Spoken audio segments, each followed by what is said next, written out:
जब हमारे गुरु हमें पहली बार मिले थे 9 साल की आयु में, सन्यासी बाबा। गुरुदेव अपने बारे में क्या बताए, आइए इस वीडियो में पूरा सच जानिए, तभी आप लोग सच जानकर हैरान रह जाएंगे।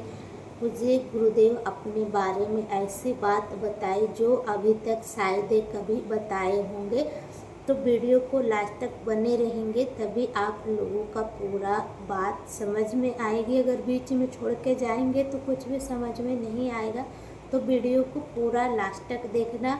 अपने बारे में और एक ऐसा रहस्य कि आप लोग सुनकर हैरान रह जाओगे, तब आप लोग कहोगे गुरुदेव शायद पहले कभी नहीं बताए होंगे। तो वीडियो को लास्ट तक बने रहे। इसी पेड़ के पास दादाजी हमारे जिंदा थे, जिन्होंने हमें साधना दी, सिद्धि दी। रात थी अंधेरी, रात के 12 या 1 बज रहे थे। हमारी मां ने गांव से हमें भेजा यहां कि तुम्हारे दादाजी बहुत जानते हैं, कुछ मांग लाओ। हम धन मांगने आए थे। झोपड़ी में बैठते थे वो, मंदिर के बगल में झोपड़ी थी हमारे गुरु की। लंबी जटा, आंखें लाल रहती थी, आंख चढ़ा के बात करते थे, तो बात बहुत कम करते थे, मुस्कुराते ज्यादा थे। चाय हर घंटे में पीते थे। जैसी आज बारिश हुई ऐसी बारिश थी। रात को बड़ी बारिश बरस रही थी, बादल चमक रहे थे, बिजली गिर रही थी, और हम यहां पगडंडी के सहारे, अंधेरा था, कोई लाइट वाइट तो यहां थी नहीं, अंधेरा था। यही मंदिर पर आकर के गए। अपने गुरु को हमने बात बताई कि 3 दिन से खाना नहीं बना। अब तो आप सन्यासी हो गए, पहले तो आप गृहस्थ थे, तो आपके ही नाती है हम, तुम्हारे बेटा के बेटा है। हालत खराब है, एक ही कुर्ता है। गांव में भी अब लोग भिक्षा नहीं देते हैं।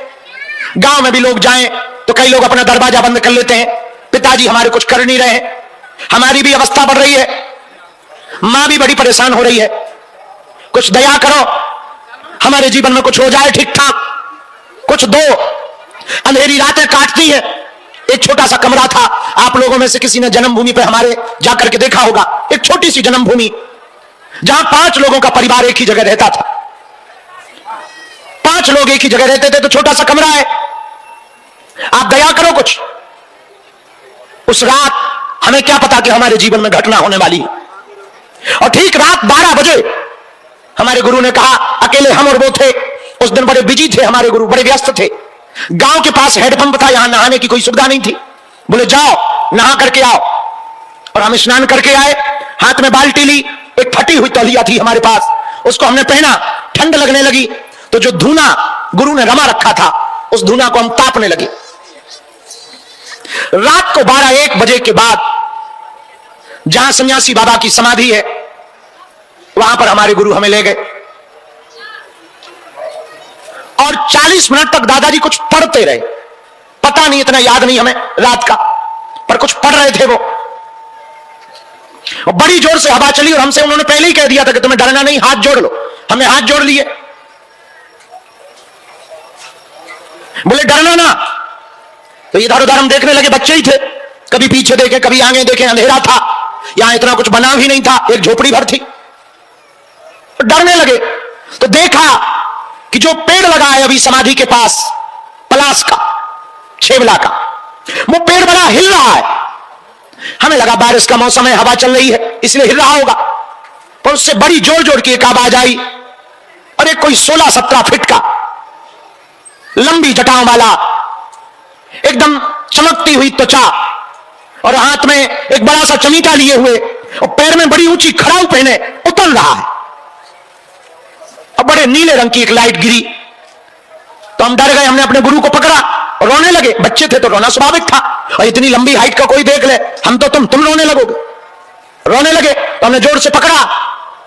हमारे गुरु ने थपकी मारी, और डरो मत, बात करो। और गए हम। थोड़ी देर में सांस आई, ठीक लगा, तो पूछा डरते डरते कि कौन हो तुम। उसी रात जो पहली आवाज निकली थी हमारे गुरु की, वो बड़ी अजीब आवाज थी। आज भी हमारे कानों में वो गूंजती रहती है। और वो सीधी सी आवाज थी, बड़ी करुणा से भरी हुई, मानो कोई रोता हुआ, गला भरा हुआ बोल रहा हो। और सीधी सी आवाज कि मैं तुम्हारा बड़े दिनों से इंतजार कर रहा था। थोड़ी देर आंखें मिली, थोड़ा लगा कि हम पहचान गए। तो हमने कहा कि हम नहीं पहचाने। तब हमारे दादा ने बताया पीछे से कि ये तुम्हारे गुरु हैं पिछले जन्म के, और ये तुम्हारा इंतजार कर रहे थे, और तुम्हारे जन्म होने के पहले हमारे सन्यासी बाबा ने हमारे दादा को कहा था कि रामकृपाल गर्ग के जो बड़ा बेटा होगा वो जन्म के ठीक बाद हमें दे देना। तो हमने कहा कि हमें तो पता नहीं, ये बात सही है कि हम रामकृपाल के बेटा, पर हमें कुछ याद नहीं आ रहा। थोड़ी देर बातें हुई, जब याद आई लगभग 40 से 42 मिनट तक उस दिन बात हुई। बड़े दिनों बाद मिले थे हम अपने गुरु से, पिछले जन्म के बाद ही मिले थे, और बातें होती रही। और 40-42 मिनट बाद उनके जाने का समय आया तो वो जाने लगे। उनकी आंखों में आंसू थे, हमारी आंखों में आंसू थे, डर तो मानो भाग गया था कोसों दूर। और जब जाने का समय आया तब हमने उनको कहा कि आप हमारे गुरु और हम आपके चेला, पिछले जन्म के भी गुरु, इस जन्म में भी आपने अब दीक्षा दे दी है तो कुछ ना कुछ तो देना चाहिए, बिना दिए जाएं कैसे आप? और हम पे कुछ है ही नहीं। इस जन्म में जो जन्म हुआ वो हालत ही खराब है, पिता कुछ करते नहीं, मां की फटी साड़ी है, अंधेरा कमरा है, भोजन की भी व्यवस्था नहीं है। अब हम आपको दें तो दें क्या? पर आपने दीक्षा दी तो गुरु को कुछ ना कुछ तो देना चाहिए, खाली हाथ नहीं जाना चाहिए। हम पे कपड़े भी नहीं है कि हम कपड़े भी उतार के आपको दे दें, वो भी फटे हैं, वो भी देने योग्य नहीं। शायद इस जिंदगी हम तुम्हें खड़ाऊ भी ना पहना पाए, ये हमारी औकात नहीं है। जाते जाते हमने अपने गुरु के चरण को पकड़ा और कहा आज से हम ही तुमको अपने आप को देना चाहते, और हमारे पास कुछ नहीं है। इतना कहा कि हमारे गुरु का जो जवाब था वो जवाब आज भी काम कर रहा। जा, काया तेरी माया मेरी,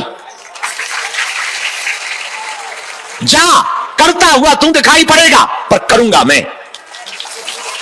जा, आज से तेरे तन पर मेरा हक है, तेरे शरीर पर मेरा हक है। फिर क्या? उसके बाद फिर लौट के पीछे ना देखा। मेरे पागलो, तुम्हें भी मांगने का मौका मिले कभी बालाजी से तो संपत्ति मत मांगना, बालाजी को ही मांग लेना। हमने तो सिर्फ गुरु को मांगा, उसका परिणाम यह है, अभी अंदर हम बता ही रहे थे कि लीला देखो तुम, बालाजी की करामात देखो। जहां जिस गांव में भीख मांग के खाते थे उसी गांव में आज भंडारा चल रहा है। जलवा देखो बालाजी का। जिस गांव में सरपंच नहीं बैठाते थे उस गांव में प्रधानमंत्री और राष्ट्रपति दर्शन करने आ रहे हैं। जलवा देखो जरा बजरंगबली का। अपनी बहन के विवाह में 20,000 रुपया उधार न मिले, आज देखो तो 365 दिन में 365 बेटियों का विवाह हो रहा है। जलवा तो देखो हनुमान जी का। 1 रुपया की कॉम्बी फिल्म गोली लेते थे, बुखार आता था, आधी खा लेते थे, आधी मोड़ के रख लेते थे, दोबारा में काम आएगी, क्योंकि ये पक्का था कि साल में 1 आध बार बुखार आए और गोली काम आ जाती। और जलवा तो देखो हनुमान जी का, आज अस्पताल बन रहा है। जिस गांव में लोग आने से डरते थे, डकैतों का राज रहता था दरवाजे पर, गांव के बाहर, उस गांव का जलवा तो देखो, बालाजी की कृपा तो देखो, पुलिस लगी हुई है। अब इससे बड़ा भला क्या चमत्कार हो सकता है?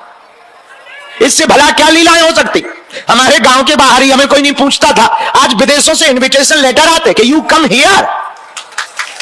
अभी हमें जापान बुलाया गया कि आप आओ, हमने भी कह दिया चिंग चौंग फांग चौंग हम कमिंग।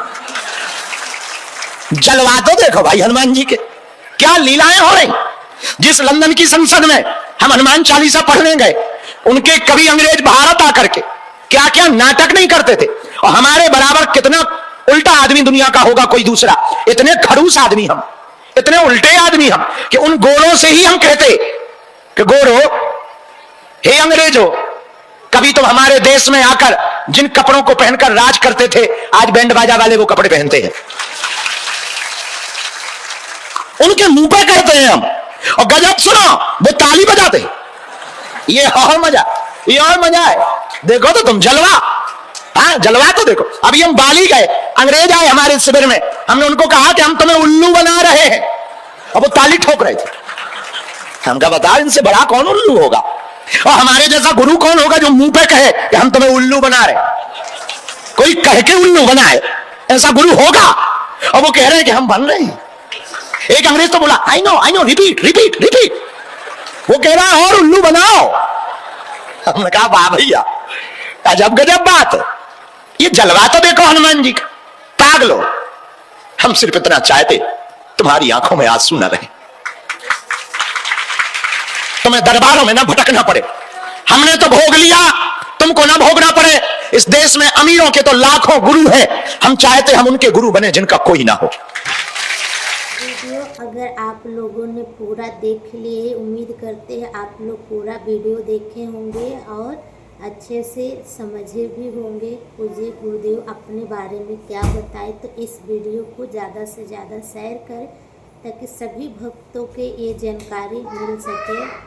तो आप लोग इस वीडियो को ज़रूर शेयर करें और ऐसे ही हमारे पूज्य गुरुदेव का संदेश, आशीर्वाद और दिव्य दरबार का दर्शन प्राप्त हो तो हमारे पेज को फॉलो करना ना भूलें।